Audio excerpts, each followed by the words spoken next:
população brasileira se colocou contra os atos que aconteceram no dia 8 de janeiro. Agora vejam, aqueles atos, alguns dizem, foi uma manifestação pacífica. O que é isso?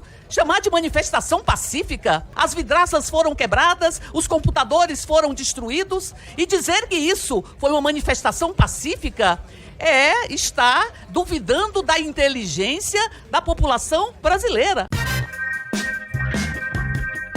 Fala, seus mal diagramados, os bolsonaristas articulam neste momento um projeto para anistiar os golpistas presos durante a invasão aos prédios dos Três Poderes em 8 de janeiro de 2023. A CCJ da Câmara, que incrivelmente é presidida pela deputada Carol de Toni, dona de um dos narizes mais naturais, de acordo com Ivo Pitangui, discutiu na tarde da última terça, 10 de setembro, a possibilidade de inocentar figuras como Dona Fátima Cagona de Tubarão, George Washington, incendiário de aeroporto, e o patriota capixaba, que não tem mais libido e fez de tudo para voltar à cadeia para recuperá-lo. O projeto de lei reúne 6 propostas semelhantes. O texto principal visa anistiar todos aqueles que participaram de manifestações com motivação política ou eleitoral ou as apoiaram por quaisquer meios, inclusive contribuições,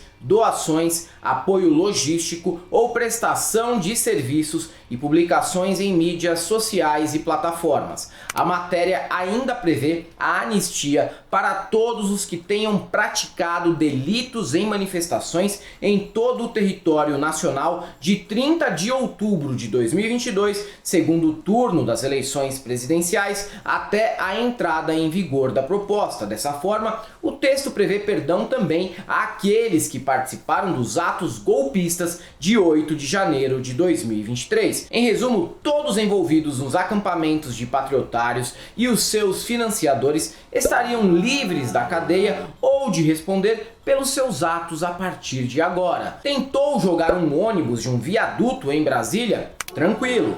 Meteu uma barra de ferro no capacete de uma policial militar? Sossegado, quem nunca teve um dia de fúria? Jogou viatura no espelho d'água? Apenas um deslize típico de um domingo de sol.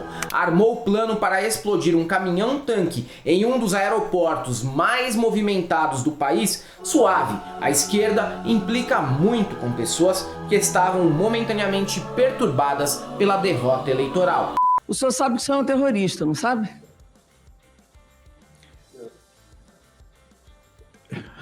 O senhor é um terrorista. Eu não me vejo como terrorista, senhora. Mas o senhor é.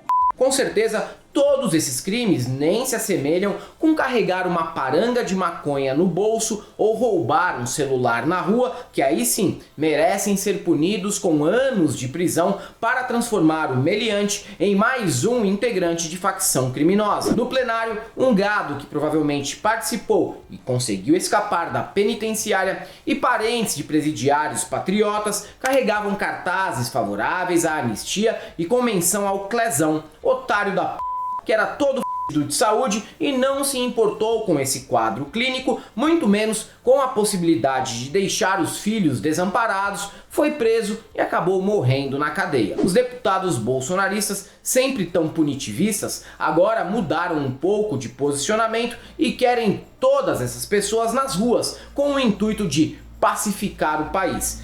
É de que está aqui ao meu lado a esposa do Clezão, que foi uma pessoa que o Clezão foi morta por inércia do ministro Alexandre de Moraes.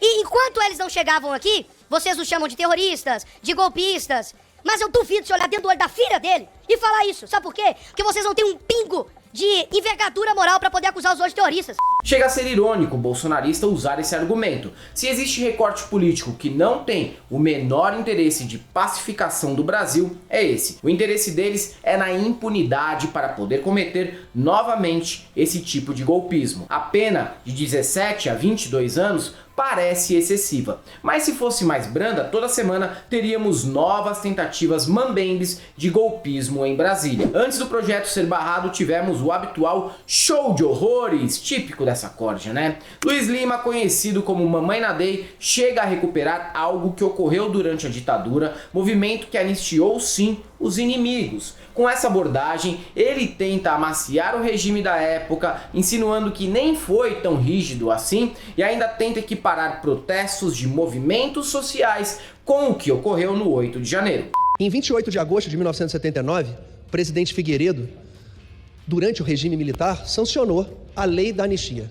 E foram anistiados justamente por um regime que a esquerda brasileira hoje, em 2024, classifica como ditadura. Se a gente for classificar golpe de Estado como depredação de prédios públicos aqui em Brasília, a gente tinha que também condenar o MST, a CUT.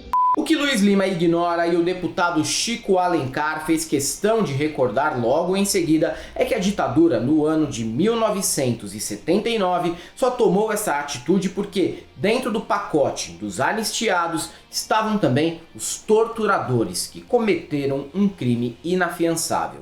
E, de fato, o então presidente decretou essa anistia, que acabou resvalando com a anistia a torturadores. Gente com o poder do Estado e com o adversário detido se viciou. Isso é abominável em qualquer regime, em qualquer tempo, em qualquer época. Tortura é crime inafiançável. Isso sem contar que a Constituição Cidadã estabelece outra anistia, desta vez para os militares envolvidos na ditadura. Mas a partir de 2022 nós tivemos um governo criando todo um clima golpista, articulando acampamentos em frente aos quartéis, insistindo na narrativa de que as urnas eram fraudadas, além de insinuar que intervenção militar tinha respaldo constitucional, o que gerou insanidades em público, com muita gente exigindo que os generais assumissem o poder por meio do artigo 142. Respeitando aqueles que têm sua opinião, porque eu entendo também que nós não podemos dar anistia àqueles que atentam contra a democracia. Muitos já foram presos na época da ditadura militar por lutar pela democracia. A democracia é uma cláusula pétrea. Ninguém pode agredi-la, ninguém pode ameaçá-la como alguns tentam fazer. É por isso que esse momento ele é forte aqui dentro. Esta comissão não deveria fazer essa votação hoje. Por isso que nós estamos nos insurgindo e evitando que essa comissão, em apenas uma sessão, anistie. Ninguém sabe qual o alcance disso ou ela pretende o quê. Nós não podemos, nós temos que ter compromisso com a República e com a democracia. Só que o debate sobre anistia não é apenas sobre velhas cebosas cagando no chão e nem sobre maluquinho de aldeia derrubando o relógio do Dom João VI. Tem muito mais em jogo e politicagem pesada nos bastidores. Por um lado, o União Brasil prometeu seguir o governo e pedir obstrução do projeto. Mas essa posição não tem nada a ver com uma postura democrática de um partido que abriga todo o MBL e umas figuras até mais execráveis, por incrível que isso possa parecer. Está em jogo, na verdade, é o futuro da presidência da Câmara dos Deputados, que será disputada pelo União Brasil e também pelo grupo do Arthur Lira. O União indicou Elmar Nascimento e conta com o apoio da esquerda, enquanto Lira condiciona seu apoio à anistia com o apoio que bolsonaristas darão a Hugo Mota do Republicanos. Elmar, inclusive, está rompido com Lira, seu antigo aliado, por esse não dar seu apoio nessa disputa. E é isso que gera uns comportamentos confusos no União Brasil atualmente, com direito a Arthur Maia dizer que acha as penas aos patriotários exageradas, mas reconhecer que houve tentativa de golpe. Eu concordo com aqueles que apontam as penas que foram aferidas como desproporcionais aos crimes que foram cometidos. A pena é desproporcional, mas o crime aconteceu. Então, o que se discute, ao meu ver, não é se houve ou deixou de haver crime. Crime houve. Tentativa de golpe não existiu. Se eu já era fã das Forças Armadas, eu saio desse processo muito mais fã das Forças Armadas. Eu tenho absoluta convicção que se houvesse a concordância do Estado-Maior das Forças Armadas, nós teríamos tido um golpe militar nesse país. Não tenho dúvida disso. Afinal, ele não pode deixar seu partido afastado nem do Bolsonaro e nem do Lula no momento. Ora, meu Deus, eu fico a me perguntar. O presidente Jair Bolsonaro, em quem eu votei, faço questão de frisar, em quem eu votei quando ele foi derrotado na sua reeleição. Se o presidente Jair Bolsonaro ganhou a eleição em 2018, com esse processo eleitoral que está aí, com as urnas que estão aí, se ele se elegeu, como é que depois de eleito o presidente Jair Bolsonaro passa a dizer que aquele sistema que o elegeu é um sistema corrupto?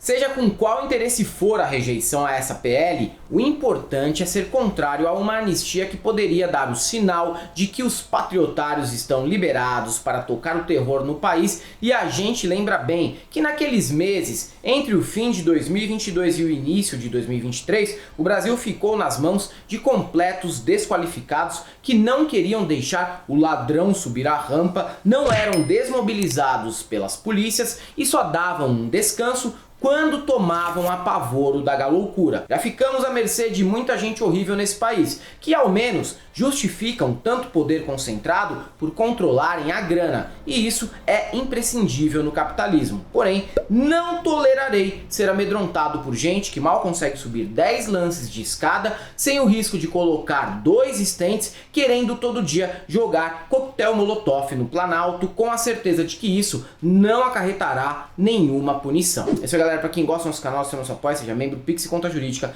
Caso vocês queiram, posso fazer uma colaboração para que a gente continue por aqui produzindo conteúdo para vocês. Além do YouTube, estamos presentes também no Instagram, no Facebook e no TikTok. Sigam a gente por lá. Não deixem de conhecer nossos novos modelos de camiseta no site da El Cabriton e o nosso curso em CL, Instituto Conhecimento Liberta. E para todos aqueles que querem a anistia de patriotário, só temos uma coisa para te dizer: não passarão.